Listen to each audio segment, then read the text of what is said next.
ꯃꯃꯥꯡꯗ ꯋꯥꯔꯤ ꯁꯥꯈꯤꯕ ꯃꯃꯥꯗ ꯑꯩ ꯇꯨꯝꯕ ꯌꯥꯗ꯭ꯔꯦ ꯍꯥꯏꯅ ꯍꯥꯏꯗꯦ ꯑꯗꯨꯕꯨ ꯂꯝꯂꯥꯟꯕꯤ ꯑꯗꯨꯗꯗꯤ ꯃꯇꯝ ꯑꯃꯗ ꯑꯣꯏꯔꯒꯁꯨ ꯇꯨꯝꯕ ꯌꯥꯗ꯭ꯔꯦ ꯍꯥꯏꯅ ꯇꯠꯇꯅ ꯋꯥꯀꯠꯈꯤꯕꯗ ꯁꯦꯕꯥ ꯐꯕꯤ ꯁꯥꯗꯨꯅ ꯁꯨꯝꯕꯤꯔꯤꯕꯅꯤ ꯍꯥꯏꯗꯅ ꯐꯣꯟꯗ ꯅꯥꯎꯁꯨꯝ ꯏꯁꯩ ꯁꯛꯂꯒ ꯃꯥꯕꯨ ꯇꯨꯝꯕ ꯊꯦꯝꯕꯤꯈꯤꯕ ꯃꯤꯀꯨꯞꯁꯤꯡ ꯑꯗꯨ ꯀꯔꯝꯅ ꯀꯥꯎꯒꯅꯤ ꯉꯁꯤꯒꯤ ꯑꯁꯤꯒꯨꯝꯕ ꯇꯨꯝꯊꯕ ꯌꯥꯗ꯭ꯔꯕ ꯆꯣꯛꯊꯔꯕ ꯋꯥꯈꯜꯅ ꯂꯥꯈꯠꯂꯕ ꯑꯍꯤꯡꯁꯤꯡꯅ ꯅꯨꯄꯥ ꯃꯥꯕꯨ ꯇꯠꯇꯅ ꯑꯣꯠꯂꯕ ꯍꯦꯟꯅ ꯅꯤꯡꯁꯤꯡꯉꯤ ꯃꯤꯀꯨꯞ ꯑꯁꯤꯗ ꯑꯔꯣꯏꯕ ꯑꯣꯏꯅ ꯇꯥꯡꯁꯤꯅ ꯅꯥꯎꯁꯨꯝ ꯏꯁꯩ ꯁꯛꯂꯒ ꯃꯥꯕꯨ ꯇꯨꯝꯕ ꯊꯦꯝꯕꯤꯈꯤꯕ ꯅꯨꯃꯤꯠ ꯑꯗꯨ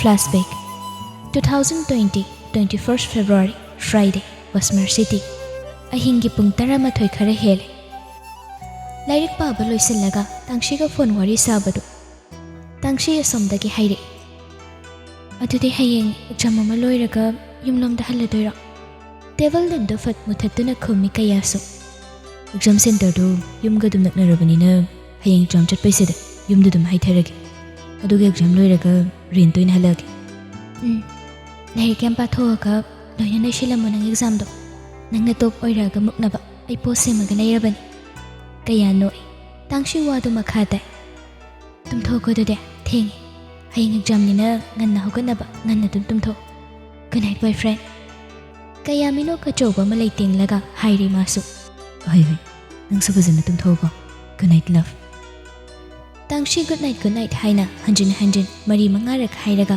ꯀꯣꯜꯗꯨ ꯊꯝꯅꯈ꯭ꯔꯦ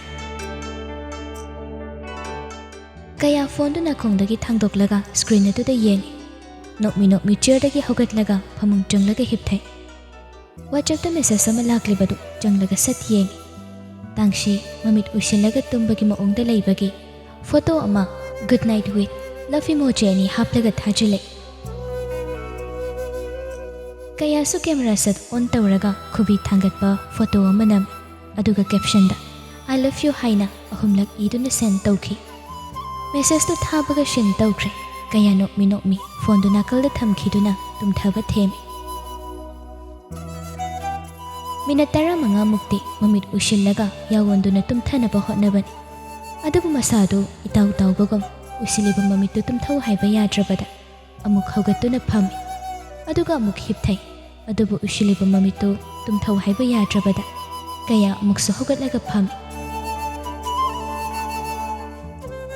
ꯇꯟꯖꯥꯗꯨꯗ ꯅꯥꯀꯜꯗ ꯂꯩꯔꯤꯕ ꯐꯣꯟꯗꯨ ꯅꯣꯇꯤꯐꯤꯀꯦꯁꯟ ꯂꯥꯛꯄꯗꯨꯗ ꯅꯥꯝꯗꯨꯅ ꯂꯧꯏ ꯇꯥꯡꯁꯤꯒꯤ ꯃꯦꯁꯦꯖꯅꯤ ꯑꯩꯈꯣꯏꯗꯣ ꯍꯌꯦꯡ ꯀꯦꯐꯦꯜ ꯁꯤꯇꯤꯗ ꯀꯣꯏꯕ ꯆꯠꯁꯦꯅ ꯍꯥꯏꯅꯩ ꯃꯦꯝ ꯁꯨꯅꯤ ꯍꯣꯏꯁꯨ ꯌꯥꯎꯔꯒ ꯑꯩꯁꯨ ꯆꯠꯇꯣꯏꯅꯤꯀꯣ ꯒꯨꯗ ꯅꯥꯏꯠ ꯁ꯭ꯋꯤꯠ ꯗ꯭ꯔꯤꯝꯁ ꯀꯌꯥ ꯀꯣꯜ ꯁꯦꯠ ꯇꯧꯁꯤꯜꯂꯤ ꯔꯤꯡ 2-3 ꯆꯠꯄꯒ ꯄꯥꯏꯈꯠꯂꯛꯏ ꯇꯥꯡꯁꯤ ꯇꯍꯥꯅ ꯁꯣꯔꯤ ꯅꯪ ꯇꯨꯝꯕ ꯀꯥꯏꯔꯝꯃꯅꯤ ꯍꯌꯦꯡ ꯍꯥꯏꯒꯦ ꯇꯧꯕꯗꯣ ꯅꯪ ꯑꯦꯛꯖꯥꯝ ꯆꯠꯈꯤꯕꯅ ꯍꯥꯟꯈ꯭ꯔꯗꯤ ꯅꯪ ꯍꯧꯔꯔꯣꯏꯅ ꯇꯧꯅꯤ ꯇꯨꯝꯕ ꯀꯥꯏꯕ ꯅꯠꯇꯦ ꯇꯨꯝꯕ ꯌꯥꯗ꯭ꯔꯦ ꯑꯗꯣ ꯀꯩꯗꯧꯕꯅꯣ ꯆꯠꯇꯣꯏꯗꯣ ꯁꯨꯝ ꯀꯣꯏꯕ꯭ꯔꯥ ꯅꯠꯇ꯭ꯔꯒ ꯀꯩꯒꯤꯅꯣ ꯁꯨꯝ ꯀꯣꯏꯕꯅꯤ ꯄꯤꯛꯅꯤꯛ ꯀ꯭ꯂꯥꯁꯁꯤ ꯆꯠꯂꯔꯣꯏꯗ꯭ꯔꯣ ꯆꯠꯀꯅꯤ ꯀ꯭ꯂꯥꯁ ꯍꯜꯂꯛꯑꯒ ꯅꯨꯡꯊꯤꯜꯗꯒꯤ ꯆꯠꯂꯒ ꯅꯨꯃꯤꯗꯥꯡ ꯄꯨꯡ 9 ꯑꯗꯨꯋꯥꯏꯗ ꯍꯜꯂꯛꯀꯅꯤꯅ ꯍꯥꯏꯅꯩ ꯁꯔ ꯍꯦꯗ ꯃꯥꯁꯇꯔꯁꯨ ꯌꯥꯎꯏ ꯑꯣꯖꯥ ꯑꯅꯝꯕꯈꯩ ꯂꯣꯏꯅ ꯌꯥꯎꯗꯣꯏꯅꯤ ꯀꯌꯥ ꯁꯣꯔ ꯑꯁꯥꯡꯕ ꯑꯃ ꯍꯣꯟꯗꯣꯛꯂꯒ ꯍꯤꯞꯊꯩ ꯆꯤꯡꯂꯣꯝ ꯃꯅꯥꯛꯅꯤꯅ ꯌꯥꯝ ꯏꯪꯕꯅꯤ ꯅꯨꯃꯤꯗꯥꯡ ꯋꯥꯏꯔꯝꯗ ꯅꯨꯡꯁꯤꯠꯁꯨ ꯌꯥꯝ ꯀꯟꯕꯅꯤ ꯗ꯭ꯔꯦꯁ ꯑꯊꯥꯕ ꯄꯨꯔꯒ ꯆꯠꯂꯨꯀꯣ ꯅꯨꯃꯤꯗꯥꯡꯗꯅ ꯍꯦꯟꯕꯅ ꯏꯪꯕ ꯑꯃꯨꯛ ꯅꯥꯅꯤꯕꯅ ꯄꯨꯗꯣꯏꯅꯤ ꯑꯗꯣ ꯀꯩꯅꯣ ꯇꯨꯝꯕ ꯌꯥꯗ꯭ꯔꯦꯕꯣ ꯅꯪꯒꯤ ꯇꯨꯝꯕ ꯌꯥꯗꯕꯤꯗꯣ ꯑꯃꯨꯛ ꯍꯧꯔꯛꯑꯕꯣ ꯀꯌꯥ ꯅꯣꯛꯃꯤ ꯇꯧꯅ ꯉꯁꯥꯏ ꯅꯨꯡꯊꯤꯜꯗꯣ ꯉꯥꯛꯇꯪ ꯇꯨꯝꯊꯔꯨꯕꯩꯔ ꯈꯪꯗꯦ ꯇꯨꯝꯃꯨ ꯌꯥꯗ꯭ꯔꯦ ꯑꯗꯣ ꯅꯪꯗꯤ ꯇꯨꯝꯈꯤꯔꯣꯏꯗ꯭ꯔꯣ ꯇꯨꯝꯃꯅꯤ ꯔꯨꯝꯃꯦꯠ ꯊꯪꯅꯕꯅ ꯂꯥꯛꯑꯒ ꯄꯤꯛꯅꯤꯛ ꯆꯠꯄꯒꯤ ꯄꯥꯎꯗꯣ ꯑꯃꯨꯛ ꯍꯥꯏꯔꯛꯄꯗꯨꯗ ꯍꯧꯒꯠꯂꯒ ꯋꯥꯔꯤ ꯇꯧ ꯂꯩꯔꯨꯔꯤ ꯑꯗꯣ ꯍꯧꯖꯤꯛꯄꯨꯗꯤ ꯇꯨꯝꯃꯅꯤ ꯐꯃꯨꯡ ꯆꯪꯉꯤ ꯐꯔꯦ ꯐꯖꯅ ꯇꯨꯝꯊꯣꯛꯑꯒ ꯑꯗꯨꯗꯤ ꯇꯨꯝꯃꯁꯦ ꯅꯪ ꯂꯩꯍꯧꯕ ꯌꯥꯔꯣꯏ ꯄꯨꯡꯁꯦ ꯊꯦꯡꯉꯤ ꯅꯪ ꯍꯌꯦꯡ ꯄꯨꯡ 9 ꯅꯪꯅꯕ ꯆꯠꯇꯧꯕ ꯑꯦꯛꯖꯥꯝꯅꯤ ꯍꯧꯖꯤꯛ ꯄꯨꯡ 1 ꯇꯥꯗꯧꯔꯕꯅꯤ ꯇꯨꯝꯅꯕ ꯇꯧꯔꯁꯤ ꯇꯍꯥ ꯍꯥꯏꯔꯛꯄ ꯋꯥꯗꯨꯗ ꯀꯌꯥ ꯅꯣꯛꯃꯤ ꯈꯨꯝꯃꯤ ꯇꯨꯝꯅꯤꯡꯉꯤ ꯑꯗꯣ ꯇꯨꯝꯃꯨꯗꯤ ꯌꯥꯗ꯭ꯔꯦ ꯌꯥꯅꯤ ꯅꯍꯥꯟꯈꯩꯒꯤ ꯑꯗꯨꯃꯥꯏꯅ ꯁꯨꯝꯕꯤꯗꯣꯏꯅꯤ ꯅꯨꯃꯤꯠꯇꯨ ꯎꯏꯁꯤꯜꯂꯨ ꯅꯥꯎꯁꯨꯝ ꯁꯛꯂꯛꯇꯣꯏꯅꯤ ꯇꯥꯔꯒ ꯇꯨꯝꯊꯣꯛꯇꯧꯕ ꯅꯪꯅ ꯀꯌꯥ ꯅꯣꯛꯂꯛꯏ ꯇꯥꯡꯁꯤ ꯍꯟꯖꯤꯟꯅ ꯃꯤꯗꯣ ꯎꯏꯁꯤꯜꯂꯕꯣ ꯅꯥꯎꯁꯨꯝ ꯁꯛꯄ ꯍꯧꯔꯛꯑꯒꯦ ꯅꯨꯄꯥꯗꯨꯁꯨ ꯍꯥꯏꯕ ꯏꯟ ꯅꯣꯛꯃꯤ ꯃꯃꯤꯠꯇꯨ ꯎꯏꯁꯤꯜꯂꯤ ꯅꯨꯄꯥꯗꯨꯅ ꯇꯨꯃꯤꯟꯅ ꯂꯩꯈ꯭ꯔꯕꯗ Tangshi Nausumgi surdu tapli tapli sakpa haurai. Present time 2026 January Nightingale City. Ningsing lubada mikup tuma kaya mai thong da minok leitengi. Nungshi khibani nungsibi khonjel duna mabu hum haiduna sumbi khibadu.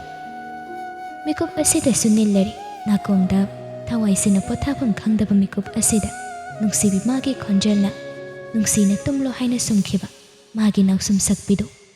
Mikup asida su wakhalda laktuna tamnaduna otpiri. Pothapam khangdra khawrangliba thawai asida nathayge ngami.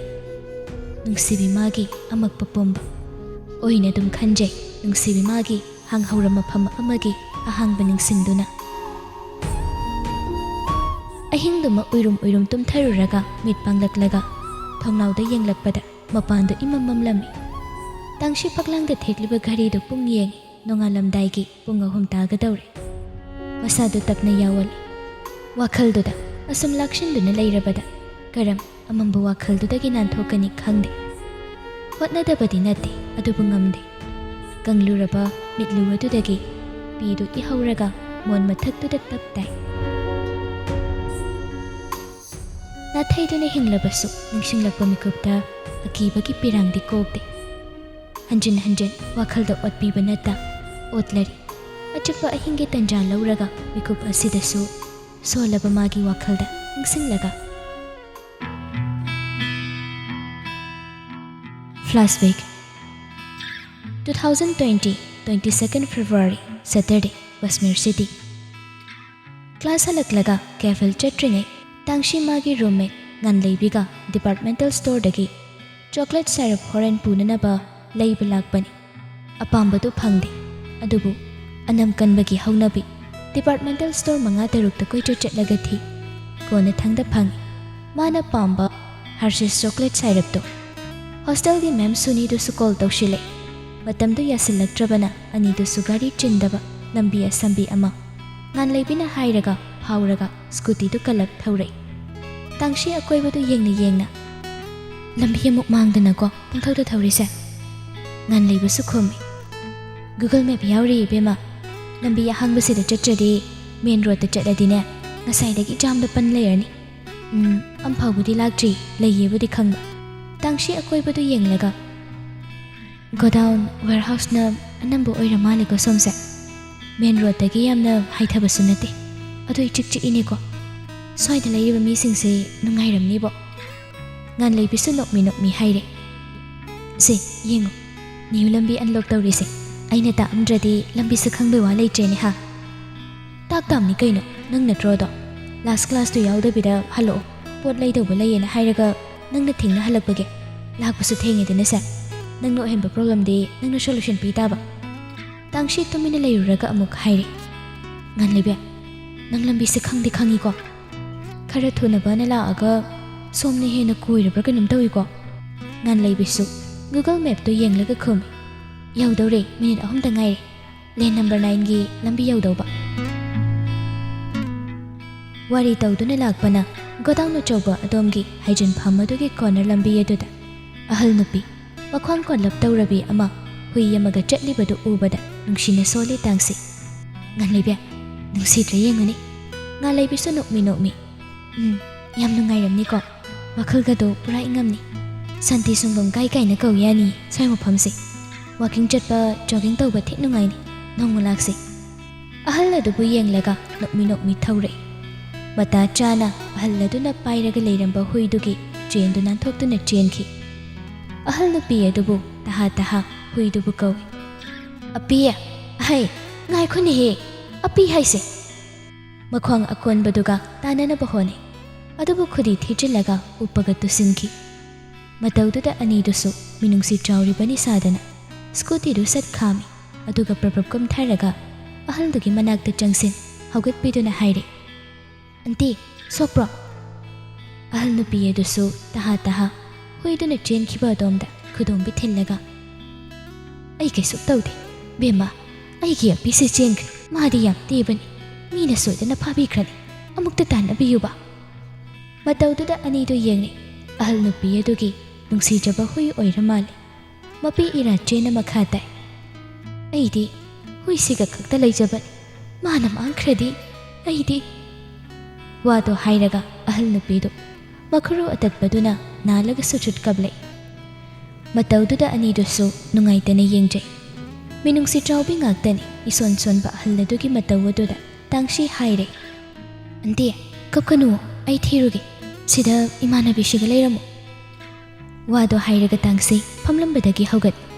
Ngan laybi tangshi bu yang laga. Kuidi kuiranu ko ibani sungay naramani ba. Gari da sa pawu yengugi layram draga didum halagi. Kuiranu ko. Inkalak ba matam ni. Tingaw lingaw. Aki khanga mata layte. Malem ki amang bamasak khangri. Adubo. Aduk laythok na. Nungay ni hingba punsido. Ngasidi amambagi mayri ama punsiye duda. Kaungamdana chuga daure haibade. Mikuba sida su khangri. Nauri bini. Konar ahum maridi scooty do thauraga. Api kauna lakbani. Adubo api di layraduna jiba ama phawba chatpa ude. Tangshi oiraroi hallage khanduna scooty do mai layre. Adubo Mana laythok tawba corner ki godown manungdudagi hui khonglakpadu tare. Scooty du brake khang phai aduga apibu kawi. Adubu khonglambu huidu tumina layki. Tangshi gari dagi kumlaga godown mamang aduda leplaga apibu kawi. Mi ta ima phamdu adubu kari su khanjinda godown aduda apibu kauna changlakpadi. Aduga hanbagi thongdu hangi. Mata chana apidu manungdagi chenthore. Tangshi mai thongda mino kamalay tinglaga. Nang nasida koidana layre asom danti dudi kapawre. Api lamhin biyay sini. Api ki chendu paikhatlaga mai layre. Adubu hangduna layriba thonga dugi. Ka manungdagi khwaidagi manung oiba ka gumbadagi. Yamna hongna laurakpagi khonjal gumba ama magi nakongna pikna tare. Khonjal duda karino khan mai layduna yenglay. Godawna dugi mapai paiduna layriba potchay. Layhing manam nambaru sangli tawbaru takiba khonje mikub asida hainadaba ihul ama masada phawre ichikchi uraba nakongdu tare anirak suba oina khonjeldu amukasu tangsi handang mukti masadu mipaiba phawre mafam adudagi thuna thoklage khan mai shat layduna khongthangani thangba hawi adubu mapandagi mi ama changlakpaduga hek thongjinduda thengjine Tangshi khongpham anido tung sachat hal tathak yenglay. Masa chawba nupa ama mabu suklaga yenglakli matin kut yotharaga nakalda laysili tangsi. Nupa do manung changkhraga dikhan. Adubu changkhibagi mahutta chawrap tawba khonjal da haire. Kanano? Manung da lauriba khonjal dosu nakungduna hanjin taragli. Tangshi masadu akiba phawre matin du kut yotharaga Maray du latlat tawduna paukhumpi. Api thiba lakpa. Nupa du huidu da yengi aduga. Mapam sida api thira iba. Wadu da tangsi huidu da tathak yengi. Khalakle wakhalla du da. Mana layriba mapam asi kadayda oiramba yai haibadu. Wakhal du tarang chatlakpagum. Sordu kanna holay. Mapi ira chena nupa du da kini yenglay. Ay thoke. Karando piyo. Tangshi mapalomda yengnaba hone adubu chawraba nupaduna khankibada mapan phawba udre. Akibana masadu niklabada matang adudani magi pocketdagi phone khinglakpadu. Tangshi masadu kimanbana phone du paikhatpa phawba ngamdre. Mabu yengduna leplamba nupadu mikub aduda godown gi thongdu phat thadaki. Yod arumbagi gere lawba makhol marakta. Tangshi akibana yomsen Laure. Adubu thangnaba mikupta machindu sat mensinduna makhutta paishinki. Apigi chen pairambadu sunan thokre. Apidudi kaishu kidabago nakalda chathokduna ha kamduna phamgre. Tangshi akibana masapumba yomsinkre. Akibana thumatlaba mitlu anidagi pirang sinthana makhutunan thoknaba hone. Adubu khutchawduna phakhrabada menkraba chinbalni karamna lawba ngamgani. Joro hekta induna godawna dugi ani suba ka phaba pushile. Tangshi wahai ama chinbal wang malanba ngamdrabasu wakhalda kina ima haina kawba lepte. Uraktre mitta amamba natana karisu. Tarak traina kongda kanna lauriba khonjal natana phawra imikup asidadi magi punsi loiradra kimanbana mamaidu phawbu nonkhatpa ngamda lukthaduna khangjai changlakliba kaduda mi kharak phamduna leirami mabu jara ilambadusu jab lepki nupa khonjal amana hairaklibadu akibana thumatlaba thawaiduna tai kanano mabu phariba nupadusu khom godan manungda changlerami CID oiramgani hatuose mapanda scooty ama khamawani manungda pusilu wado hairaga nakandagi plaster tu tap paikhatlaga mamaida ekta yetsinba horai phamliba nupadu hainingdana hai wari tawre soida yetlan asomda pusinkru nupa achobadasu haifet yengla manungda pusinge tawe adubu nauribi thawaidugi awabudu ishormana ubirabra mayaigi sofaduda phamlibi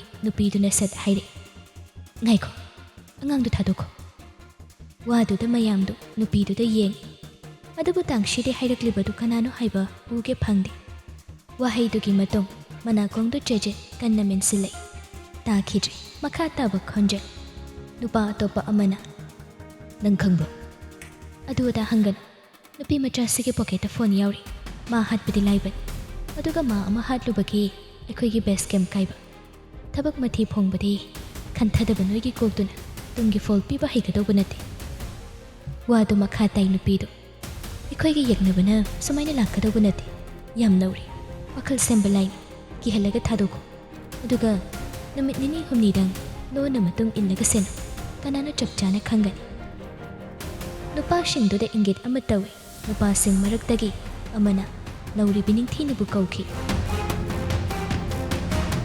mayamgi seba taurambi ningthinu taha lai aduga tangshigi makhong anido punsillaga thauridu yale nupa achobadasu tangshigi machinda yetsiliba plaster du sat hekta segaiki aduga mensiliba tangshigi nakong adusu thadoi aduga taplap ngangladuna kihanduna hairi lawgano hek lawbada nang thangni lena khatgadobani shiningdragdi law tangshi punsilamba mame pungmamamba male maduda kanabu ude mamagi maithong adu khakni mikup asida hanjin uriba adubu wangang bagi tanja ama pirabada araiba thauna pomba khomjillaga machindu thak nikna haire